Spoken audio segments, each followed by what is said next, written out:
me tell you a little bit about Dr. Alexander Sardina, who is one of our, through Diagnostic Healthcare, one of our sponsors, Advanced Diagnostic Healthcare, one of our major sponsors, and also through the help of Marie Trigo. I don't know whether Marie can hear me or not, but Marie is kind of the point person for putting this whole seminar together. Put together the sponsors, arranged the lunch, arranged the reception we're going to afterwards, and she really did a great job of doing that. Dr. Sardina is a board-certified diagnostic radiologist who received his medical school degree from Baylor College of Medicine. He went on to complete his radiology residency at the University of Texas Health Science Center and the affiliated MD Anderson Cancer Center. After residency, Dr. Sardina attended Johns Hopkins Hospital, where he completed a fellowship in cross-sectional body imaging and musculoskeletal radiology. He practiced as a diagnostic interventional radiologist for a hospital-based group for 12 years prior to joining Advanced Diagnostics Healthcare in 2012, and also fitting in with our theme of presidency. He is the acting president of the Houston Radiological Society.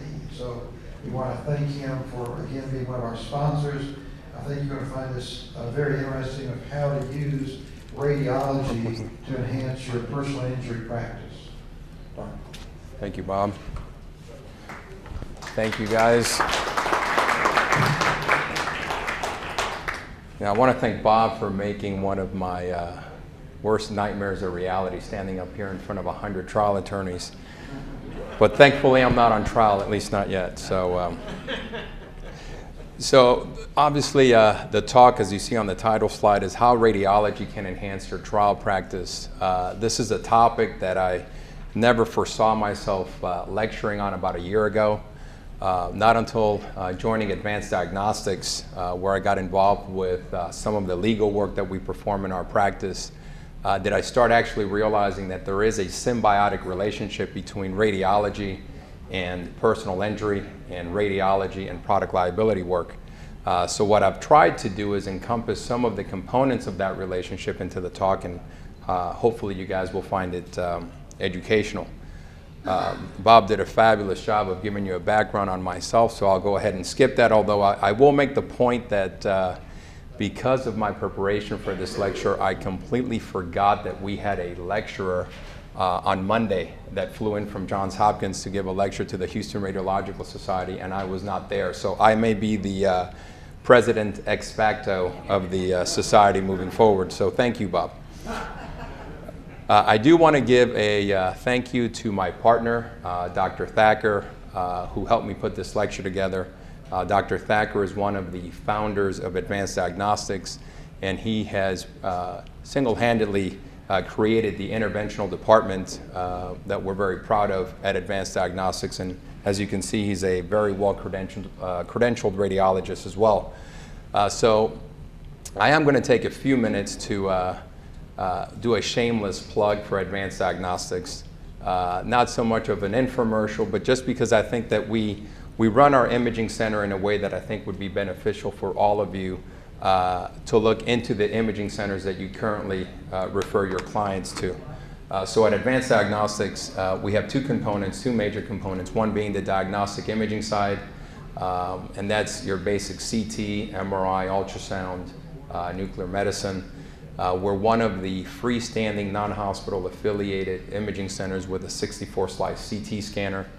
We have a 1.5 Tesla high field magnet. We also have an open magnet for claustrophobic patients or Texas-sized patients. And we also offer nuclear medicine. But I think what really separates our imaging center from other imaging centers is our interventional department.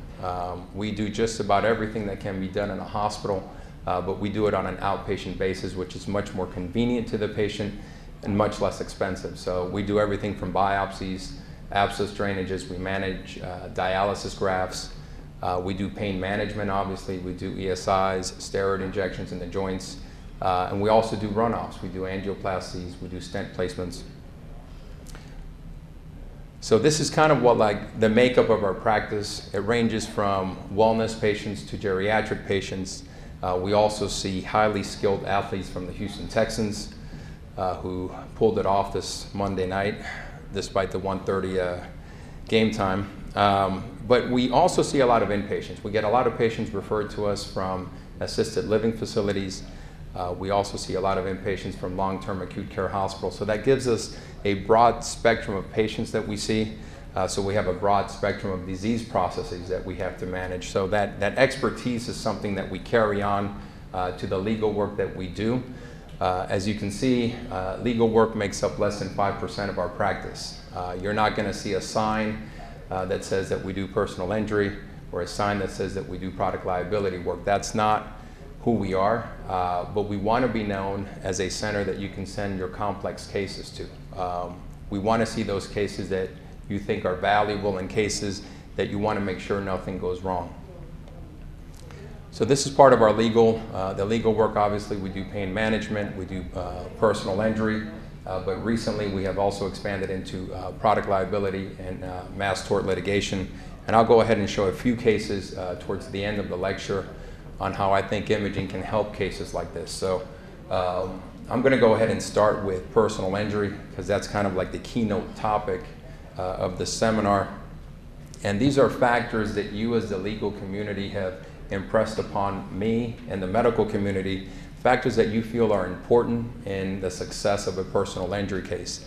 So what I've decided to do is to focus on several of these components and just emphasize how radiology can be of help.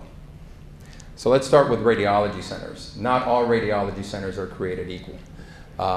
Some centers vary in the ease of scheduling.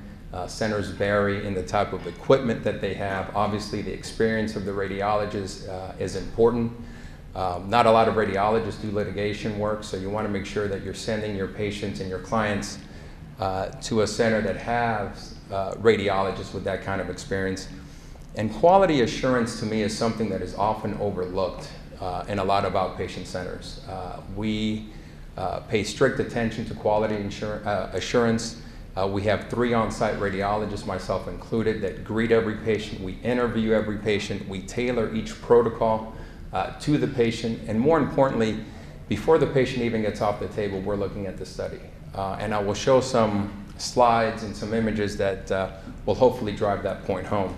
So let's go ahead and start with the importance of the equipment.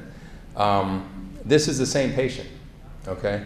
The image on the right, and this is a lumbar spine, a lateral view of the lumbar spine. And the image on the right was done at our center on the 1.5 Tesla magnet. So you can see that the vertebral bodies and the discs are very well defined. You can actually see the nerve roots all the way along. The posterior aspect of the spine are extremely well defined. And there's really nothing in that image that is out of focus. Compare that to the same patient having been done on a different unit 2 years prior. First of all, it's very grainy. It doesn't take a radiologist to realize that that image is not optimal. And also, as you go ahead and proceed along the upper aspect of the spine towards the thoracic spine, I mean, it's hard for me to tell what's going on here. I mean, these vertebral bodies are all kind of blended together. You can't see the disc spaces, you can't see the nerve roots. So this can be read as a negative study, but in reality, we don't know if we're missing a compression fracture or if we're missing a big disc herniation. So equipment is very important. So I ask you to go ahead and, when you're sending patients to imaging centers, find out what kind of equipment your clients are being imaged on. The other thing that I wanted to focus on was quality assurance. And here's a perfect example. This is not a personal injury case. This is actually a cornerback that was diving for an interception, landed on his shoulder, and was obviously complaining of shoulder pain. The orthopedic surgeon felt that there was possibly some instability in the shoulder, so send the patient over to us. And we did an MRI, and this is a frontal view of the shoulder. And as I was looking at the images on the scanner while the patient was still in the unit, I didn't really see anything overtly wrong, but I kept going back and forth, and there was that little voice inside of me saying that I may be missing something. So the advantage of having the patient on the table as I'm looking at the study was that I could add an additional image. So the image on the right is what we call an A-bear view. So we take the patient and we do an image with the arm in the abducted, externally rotated position, which he found somewhat uncomfortable. But you can see by the arrow that there's a big defect right here. There's fluid that's undermining the bone, and that's because this patient has a fracture. He has a fracture of the glenoid. And this is a patient that would not have benefited from physical therapy. This is what we call a bony Bankart lesion, and this patient needs to go from the scanner to see an orthopedic surgeon to possibly have that pinned. So let's talk a little bit about physical therapy, and this is the one component that I got the most pushback from attorneys when I first started doing personal injury. When should we get the MRI? When should we get the CT? And what's standard, or what was standard practice, is that the patient would be referred to a chiropractor. Chiropractor would take an x-ray, and then if there was nothing structurally wrong with the patient would then have 4 weeks of physical therapy. Well, guess what? The patients were coming back, and they were still in as much pain as they were 4 weeks prior. And the reason was that the physical therapist was only doing minimally invasive therapy. Why? Because they do not want to accept the liability of actually taking an injury and making it worse if they don't know what they're treating. So the therapy is only going to be as good as the diagnosis that we give to the therapist. So why not image the patients first? So I'm going to show some examples, and again, these are examples that I've run across in the 9 months that I've been doing personal injury, so it happens fairly frequently. The image on the left is a plane radiograph that was taken by the chiropractor. Obviously, there's nothing wrong with this patient. The shoulder looks well aligned. There are no fractures, no dislocations. So the patient went on to have 4 weeks of physical therapy. Patient came back. Patient was still in excruciating pain, had very limited range of motion, so the patient went ahead and had an MRI. So on the right-hand side, you see the arrow pointing to a big defect. So that white fluid should not be there. You should basically have a tendon that runs all along the top of that humerus, and that's your rotator cuff. So this patient sustained a full thickness rotator cuff tear, and the tendon has now retracted almost all the way back to the bone. There's no physical therapy in the world that's going to help this patient. I mean, had this patient been imaged before physical therapy, the patient would have been sent to an orthopedic surgeon for evaluation. This is one of my patients that I saw actually 2 weeks ago. This patient basically walked in, very stoic guy apparently. We did our evaluation. The guy was rating his back pain at 2 out of 10. Most of the patients that I see, it's usually 9 out of 10 or 10 out of 10, and then they go to the MRI and come out with a 2mm disc herniation or a disc bulge. This guy basically passed the physical exam, but because of the mechanism of injury, we went ahead and performed an MRI immediately after the evaluation. So again, the plain film's essentially normal. You can maybe make an argument that there's a little bit of loss of vertebral body height here, but this would not have precluded a chiropractor from initiating physical therapy. But if you look at the right-hand side, if you look at the MRI, this patient has a 22mm disc extrusion, one of the larger discs that I've ever seen. And again, this is not a patient that you would have sent to physical therapy. Why? If you manipulate this, you run the risk of rupturing that disc. And now the disc has the ability to migrate up to another level. And you've basically converted what would have been a fairly simple one-level discectomy to a multi-level surgery. And this is the case that basically cemented the fact for me that I will image all of my patients first. This is a guy who was in a rollover accident, went to the emergency room, got plain films, nothing structurally wrong, went to see his attorney, who then sent him to a chiropractor. Chiropractor repeated the plain films. Again, nothing was wrong on the plain films, and started physical therapy. Actually took the neck collar off and told the patient that he could do some light duty around the house. So guy figured he had some time off, so he was going to paint his kitchen. About 2 days later, he calls the attorney and says, I think something's wrong because every time I look up while I'm painting, my arms go numb. So we had met the attorney, fortunately, about 2 weeks earlier in one of our tailgates, so he gave us a shot. And send the patient over to us. And I decided, based on my physical exam, that the patient should have a CT scan. So we put him on our 64-slice CT scanner, and this is what we found. The arrows point to a bilateral fracture of the posterior arch of C1. Now this is an unstable injury. So what was happening was that the patient was looking up while they were painting, and then basically the skull base is moving posteriorly along the longitudinal axis of the C-spine, causing cord compression, and that's why his arms would go numb. Had this patient received 1 or 2 more physical therapy sessions, very easy to assume that this patient could have become a quadriplegic. So again, I urge you to consider imaging the patient first. What we did for this patient, I immediately slapped on a neck collar. I called a good friend of mine who takes trauma orthopedic call for Memorial Hermann, and 2 days after this image, the patient had a successful atlano-occipital fusion. So what happens after physical therapy if physical therapy doesn't work? Well, most patients go on to have some form of pain management procedure, be it an epidural steroid injection, joint injection. And don't forget the fact that injections can also serve a diagnostic purpose, especially if you have that complicated patient that doesn't seem to get better after your epidural injection. Consider diagnostic or selective nerve root injections. They can be of a lot of value to the patient, but just like imaging centers, pain management providers come in all shapes and sizes. I mean, there's a lot of MDs out there that are doing these kinds of procedures, from anesthesiologists to neurologists to orthopedic surgeons. But obviously, I'm a little biased, and I'm going to tell you that we do these procedures a little bit better than they do. And this is why. We're trained to fuse imaging with the anatomy. So we're experts at being able to look at an X-ray and correlate what we're seeing with the anatomy that we're trained to see. So we offer precise injections and injections with better therapeutic outcomes, and I'll show you why. This is a conventional one-view cervical ESI. So most other doctors, what they do is they position the patient, take this frontal X-ray, and the only reason they take this X-ray is to localize the level that they want to inject. And then what they do is they advance the needle by feel. So they advance, and when they feel they're close to the epidural space, they go ahead and inject the contrast, and then they inject the medication.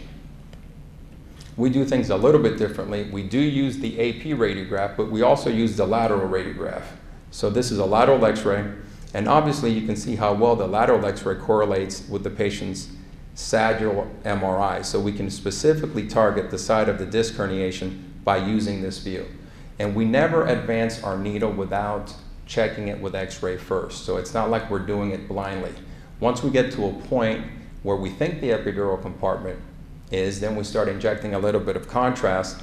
And once we see this vertical column of contrast, then we know we're in the epidural space, and we go ahead and inject the steroids and the Marcaine. So it's almost a foolproof way of making sure that the medication is delivered where you need it. Now, the problem is, you see just posterior to this column, you have this small amount of contrast here. That contrast is not in the epidural compartment. That contrast is within the interspinous ligament. And the problem is, if you're using a one-view approach, the interspinous ligament can feel very similar to the ligament adjacent to the epidural canal. So what can happen is, whoever's doing the procedure, they can think that they're reaching the epidural compartment, inject the medication, they're looking at it only on one view, it can mimic the epidural compartment, and all of a sudden the patient comes back 4 weeks later and says, you know, that injection did not help me at all.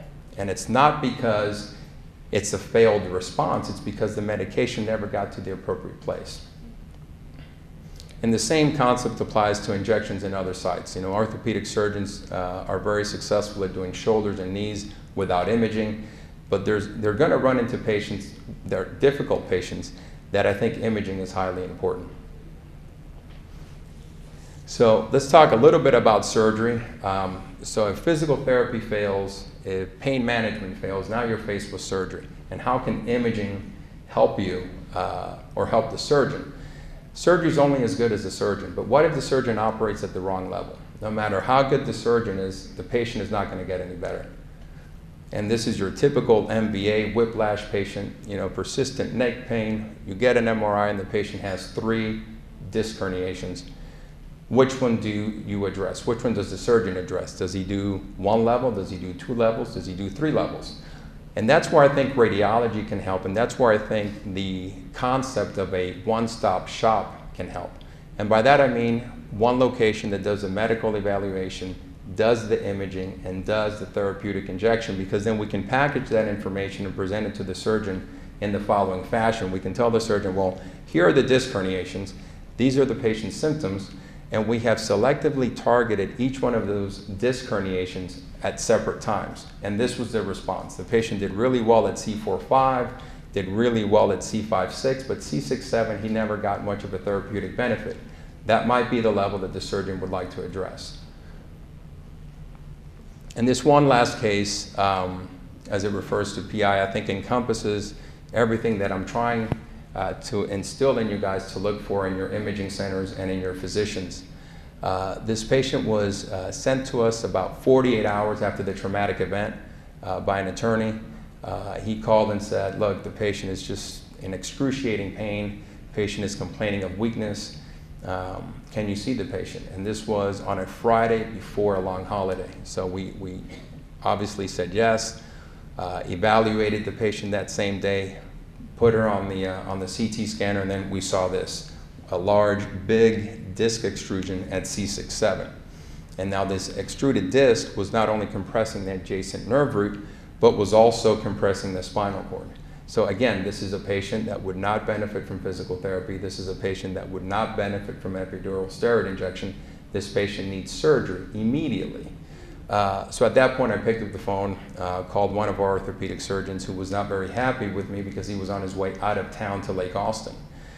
So I literally had to bribe him to see this patient. So we agreed that we would admit the patient and he would evaluate the patient. Now, if he felt it wasn't a surgical emergency, then he was going to medicate the patient for the weekend and then do the case on Tuesday. So the patient was okay with that. We admitted the patient, and then I get a phone call around 6:30 that evening from the orthopedic surgeon who was just leaving town. He evaluated the patient and felt that the neurologic deficits were significant enough that if we had waited, that she could have sustained long-term neurologic damage. So the patient was scheduled, was seen, evaluated, imaged, and operated on within 12 hours. So I'll just finish up with some of the product liability work just to show you how imaging can be of value.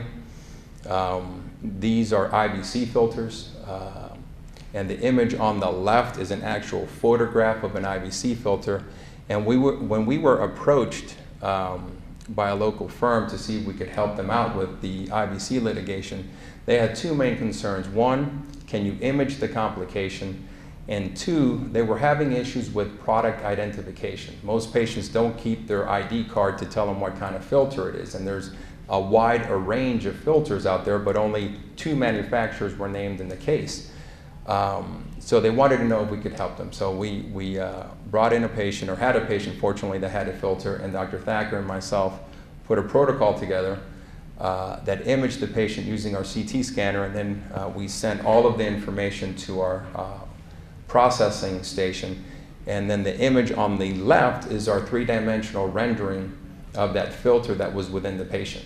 So we accurately confirmed that this was one of the filters that was involved in the litigation. And it just so happened the patient on the left is the same patient, and you can see that one of the struts of the filter has actually penetrated through the inferior vena cava, which is one of the complications that they were looking for. On a separate patient, you can see that the strut not only penetrated through the IVC, but actually penetrated into the adjacent kidney. So we worked up a protocol to look for these types of complications or other complications which include rupture of the strut and migration. Some of these struts have migrated into the pulmonary arteries. Some of these struts have actually migrated into the gastrointestinal system. And they were telling us of a strut that actually some way, somehow migrated down one of the veins and came out of the guy's foot. So that one I haven't seen. I'm just telling you what they told me. And the last set of images revolve around our work with transvaginal mesh. Likewise, we were approached by one of the local firms who had spent about 6 months with another radiology group to no avail. They came back and said, no, imaging cannot help you with the transvaginal mesh. So they gave them 6 months and gave us 6 weeks and 6 patients. So Dr. Thacker and I also started working on a protocol which included both MRI and ultrasound. And this is one of the ultrasound images from one of the patients. We actually devised an endovaginal balloon that distended the vaginal canal so we could get a better look at the mesh. And this is the mesh right here, outlined by the red arrows. And you can see how the mesh is contracted and kinked, which is obviously a complication. The mesh was not placed in this fashion. And you can also see the amount of scar tissue, which is all this black shadowing area that has developed around the mesh, which we feel is the cause of the patient's pain.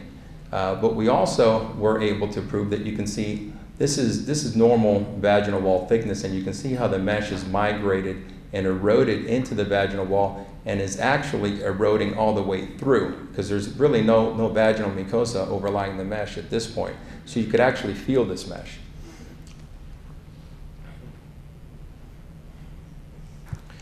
And then this is the second component. So after ultrasound, where we used to identify the mesh, then we wanted to evaluate other potential complications. So this was a sequence that we developed, and this is an MRI of the pelvis. And again, you're looking at the patient sideways from a lateral view. And we would have the patient basically bear down on the MR scanner, and we took rapid acquisition imaging. And you can see that the urinary bladder, which is this big water-filled balloon, as she bears down, all of a sudden, parts of the bladder go below the urogenital diaphragm. So we are confirming by imaging that the patient has bladder prolapse. Now, the extent of prolapse is probably not one that you could see on physical exam. So imaging, in this case, was very important to confirm the fact that even though the patient had a mesh, the mesh had failed. So in summary, I ask you guys just to familiarize yourself with the imaging centers, try to get some idea of the equipment that they have, try to get some idea as far as the level of expertise of the radiologists that are going to be reading and interpreting the studies. I implore you to try to consider getting imaging before physical therapy. I know certain insurance providers want to question that, but hopefully I have tried to drive home the point that we can put the patients and your clients at risk of potential injury if we do it otherwise. Re-examine the value of pain management and the expertise of the pain management provider. And finally, remember that radiology is an ever-changing technology, so things that were not possible 5 years ago are possible now, so we can certainly be an asset in evaluating and documenting the complications that are associated with some of these medical devices. So hopefully that wasn't too boring and it was short and sweet. I thank you for giving me the opportunity, and I'll stick around if you guys have any questions or feedback.